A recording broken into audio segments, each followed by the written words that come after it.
On poursuit avec le droit des affaires. Les pays d'Europe centrale et orientale intéressent de plus en plus les entreprises françaises. Par exemple, la France est le 3e client et le 6e fournisseur de la Roumanie. On en parle avec vous, François Dornano. Vous êtes associé gérant Dornano Partners, avocat bien sûr, spécialisé dans tout ce qui est fusion, acquisition, investissement étranger en Europe centrale et orientale. Donc il y a des perspectives pour les PME, pour les ETI? Il y a des perspectives. C'est ce qui m'a conduit d'ailleurs à créer et fonder ce cabinet il y a 3 ans. Donc c'était en avril 2018. Pour accompagner, alors aujourd'hui, j'accompagne surtout des grandes entreprises, puisque vous savez que la particularité un peu de l'entreprise française, c'est que souvent celles qui s'expatrient à l'international, c'est plutôt des grosses entreprises françaises du CAC 40 et autres. Mais évidemment, contrairement à d'autres pays comme par exemple l'Italie ou l'Allemagne, où les PME sont plus adaptées à ces investissements internationaux, mais évidemment, aujourd'hui, on voit de plus en plus de PME et de TI effectivement qui investissent. Alors pourquoi l'Europe centrale orientale? Écoutez, déjà la crise du Covid, d'une certaine manière, a remis en partie à la mode cette région, puisqu'elle est proche.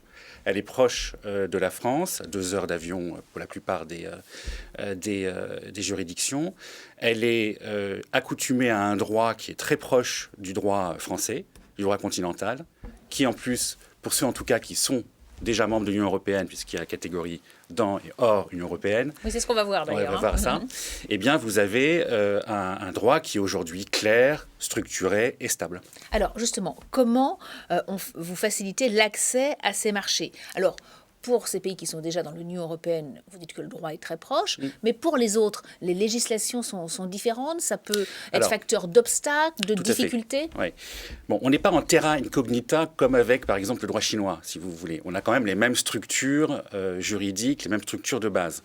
Mais bon, la particularité de mon cabinet, c'est c'est à la fois un cabinet français, un cabinet à Paris, et j'y tiens, proche de nos clients, qui a l'habitude de travailler pour des directions juridiques, notamment françaises. Donc, il connaît les attentes et les exigences de ses clients et qui est capable de s'appuyer sur des équipes locales dans cette région, de faire le lien, si je puis dire, presque la traduction entre ces 2 univers, et notamment, effectivement, dans des pays, dans des juridictions, je prends par exemple dans les Balkans, par exemple en Serbie, où on a encore, effectivement, quelques différences, quelques incertitudes, et qu'il est important, effectivement, d'encadrer juridiquement. Avec des législations aussi qui peuvent être mouvantes, qui peuvent évoluer très rapidement? Qui évoluent extrêmement rapidement.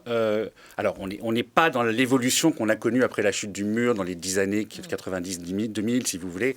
Aujourd'hui, les choses sont plus stabilisées. Mais dans des pays comme dans les Balkans, effectivement, on a quand même encore toujours parfois des surprises de dernière minute, notamment en matière fiscale, qui peuvent intervenir de la part du législateur local. Donc concrètement, comment vous travaillez? Donc vous avez des équipes sur place. Voilà. Alors j'ai 2 catégories d'équipes, si je puis dire. J'ai mon bureau à Paris, effectivement, avec des avocats français, mais aussi, et je suis en train d'essayer de recruter encore pour m'agrandir, des avocats qui sont à la fois français, mais d'origine de ces juridictions, pour avoir un peu la double culture. Et localement, eh bien, cela dépend. Il y a certains pays qui sont pour moi les plus importants dans cette région.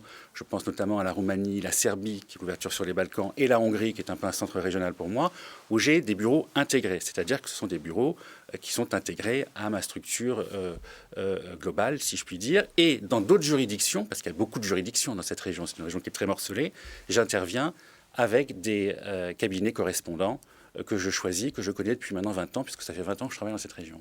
Merci beaucoup François Dornano, Dornano Partners, d'être venu sur le plateau de Smartlex. Je vous en prie. Tout de suite, un nouvel invité.